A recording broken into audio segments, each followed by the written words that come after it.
with each other on social media. All right? The reason for that is that we're building a network, okay? And that's the thing that's really, really important. And when we build that network, if we build strategic groups, people that we meet with on a monthly basis, so this would be a strategic group because you guys come to this every month. It also gives you the opportunity to talk to each other. As business owners, we're racehorses. I mean, here it is, there's my goal and I'm going for it. And I've got these two blinders that sit here and here. And sometimes what happens is I miss things. You know, simple things that can help my business, or sometimes I miss things that might not be the best thing for my business because I've got a goal and I'm heading for that goal. Having strategic partnerships gives me an opportunity to talk about my business, listen to them about their business, but also gives us the opportunity to problem solve a little bit. You know, I had a cup of coffee the other day with a friend of mine, and I have a women's group that I do. It's called the Get Smart Women Network. And she says, well, why don't you do this? And I went, that is so simple, but I didn't even think about it. Didn't even see it because I was so focused on this thing here. So having a group like this gives you guys the opportunity to really talk about your businesses in a different way. Yes, we like referrals. Yes, we want people to be aware of us and know about our businesses, but we also, it's nice to have people that we can be honest with and we can talk about different aspects of our business. Now, social media for most people is really new, right? So we run into problems with it. And when we run into problems, who do we go to? Who do we get to talk to about it? A lot of times we don't have anybody there. So we end up having to fumble through it ourselves, or we just don't do it because we're kind of tired of the whole concept of it. So in a group like this, we're going to be talking about social media. This gives you an opportunity to connect with each other on the same kind of playing field, you know? When we're B2B and we're B2C, it gives us two different kinds of people, organizations that we're working with. But the applicable, practical application of each one of those systems is the same, no matter who you're talking to. If I'm talking to a business or if I'm talking to a person. How do I post? How do I build a network? How often do I post? What kind of content should I be talking about? What is good for my company? How much selling should I do? Also, having that group of people who notice what you're posting and can give you an attaboy, that's just like incredible. So talking about some of the things that you dislike about social media or some of the things that are a handicap about it, if we're honest and we look at a situation, none of us like learning something new. It makes us feel foolish because we don't know how to do it. And I don't know about you, but I enjoy being an expert. Okay? Wasn't always an expert. And when I learned social media, there wasn't anybody around to teach it because nobody knew it. It was a brand new, evolving industry. We made a lot of mistakes. Fortunately, there wasn't anybody out there to point them out to us. The funny thing about it is that we still make mistakes. And everybody makes mistakes. And nobody ever says, hey, that wasn't a good one. Thank God for that. Because not everything I post is good. Sometimes I will post something that I think is amazing. Well, you can see the cobwebs grow on that because nobody says anything. Other times I'm in a hurry and I'll just post something. 50 people will like it. And you're like, wow, what was that about? At that particular moment, I think it just struck a chord with people, okay? So utilize this group and take a moment of your time every day and really talk about the different issues that are affecting your business. And social media will be one of them. If your exit strategy is to sell your company one day, then building a strong social media platform is really important because it's money in the bank. When you've got 50,000 followers on Twitter, and you've got 10,000 people who like your account, and you've got 85 boards on Pinterest, and you've got 15,000 people following those, and you've got a 30,000 follower on Instagram, that's a strong, strong marketing campaign. And when you're selling your company, that means something. That adds the price. Okay, it adds money to the price tag. So why don't we do this for just a second? Why don't we start with one question, and that is going to be, what is the thing what is the hardest thing about social media for you? It's right here. Taking the time out, we're so busy, and just taking the time out to just stop and either read a post or just take the time out to read all the posts. Finding the time. The time is always a factor. Sometimes I can go a couple days without checking, and so then I'm trying to get through it, and my gosh, an hour later I'm just through the first day, and it's like, okay, so then I know I've missed things because I'm never going to get there. And then also sometimes I might post something, and then I forget to go back and see what everybody had to say about it. I would say time is a big factor. Also, what you just mentioned about posting something and then not taking time to go back, or not so sure about what to post. Well, I'm just really not acquainted with it other than LinkedIn. I don't feel comfortable, especially my business page. I would have to say what to post and exactly what to say about.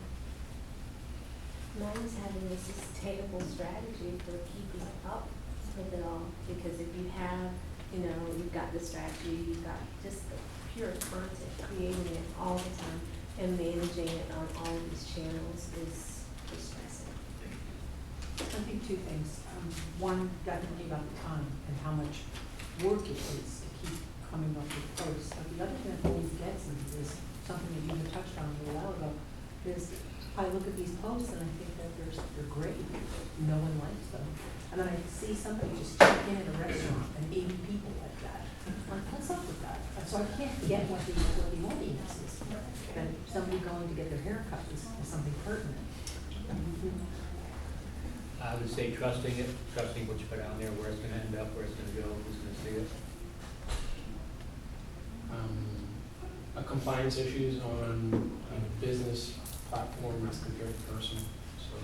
Oh, you've got compliance issues, yes, because you're in the financial industry. Yeah, same with us, we're corporate companies, so we can't just believe we have to have people sign up on a form if we put it on our company Facebook page and that kind of thing. But from a personal level, just the hardest thing is not getting caught up in it. I mean, there's so much A, negativity, and then B, people that put stuff out there, be at your interview today, and they're sitting at home on their couch, not doing anything. Maybe not. I say be a champion all the time. But you see a lot of blatant, all talk, no action. Well, Keith, the business side, on the business page, I think the hardest thing for me, and I've just switched positions, so it was always to stop and document what we were doing, to have something to post. And we get to the end and you'd have all this cool stuff and you think, oh gosh, I should have posted that. But now the next fire started and you're trying to put that one out. And so it's hard, to block out that time to make, to get the word out there with the cool stuff that you're doing. I tend to post things that are relevant to business, people can find useful, just useful tips. I try to tweet it out so everyone forwards over, so it Instagram forwards over to everything. So the time-consuming aspect cuts that out.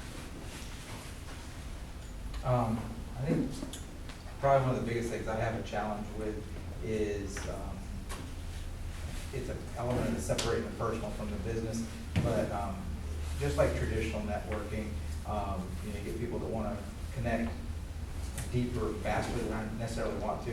particularly when I have a large social network and a business network. So I've got a separate page set up for me as a professional profile for my personal one, because, you know, I've got friends that post all kinds of stuff, and I'm not really wanting that to be a reflection of that.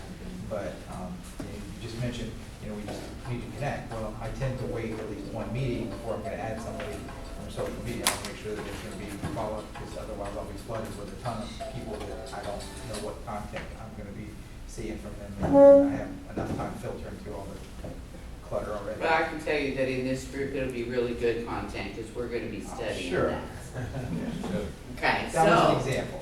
this is what I heard was first, that the time factor is an issue for most of us. Second, I heard that content can be confusing, what should I share? Okay. Third, I heard that we have issues with compliance, corporate compliance issues. Okay? And then not knowing who to connect with, feeling that you have this need to be selective of the people that you allow to be involved in your page because of fear of what they're gonna be posting on their pages. I did hear some suggestions, though, okay, so time blocking. I heard that everywhere. We all know that one of the solutions here is to time block. It's critical. The thing that you want to remember here is that consistency every single day matters. So if we do a radio advertisement, or if we do TV advertisement, it's gonna be playing a couple of times a day, every day, a couple of times a day, every day. And then what that does is, nobody's gonna pick up the phone the first time they hear that radio advertisement or they see that commercial. What happens is that you keep coming to them. You're top of mind, you're always there. They start building a trust with you. They start developing the concept that you are a person who does what they say that you are going to do because you're always there, okay? So they build that whole familiarity. Thank you. They build that, okay? All right, and so that's what we want. We want to feel familiar with people. So that consistency in posting is really, really critical. The second thing is engagement is really, really, really critical. And so what we need to work on is we need to determine for you what is the best time of day for you to post.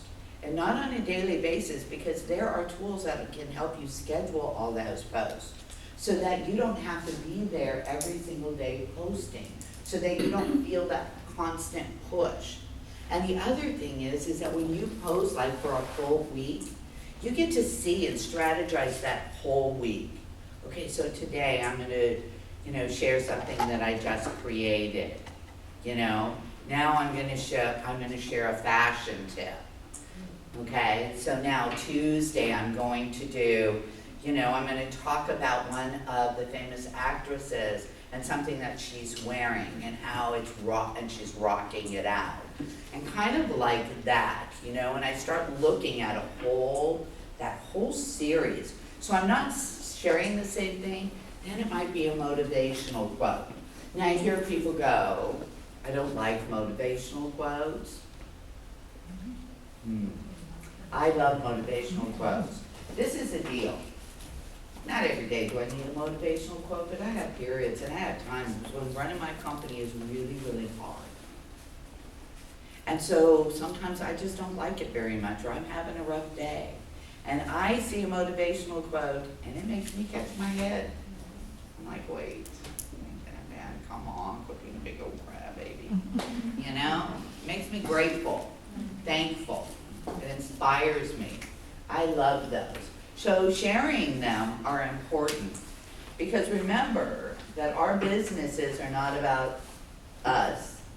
They're about the people that we serve, okay? So I want you to think about that a little bit. I'm going to introduce Dan here from SBDC. He's going to say a little bit. Just a minute and a half or so.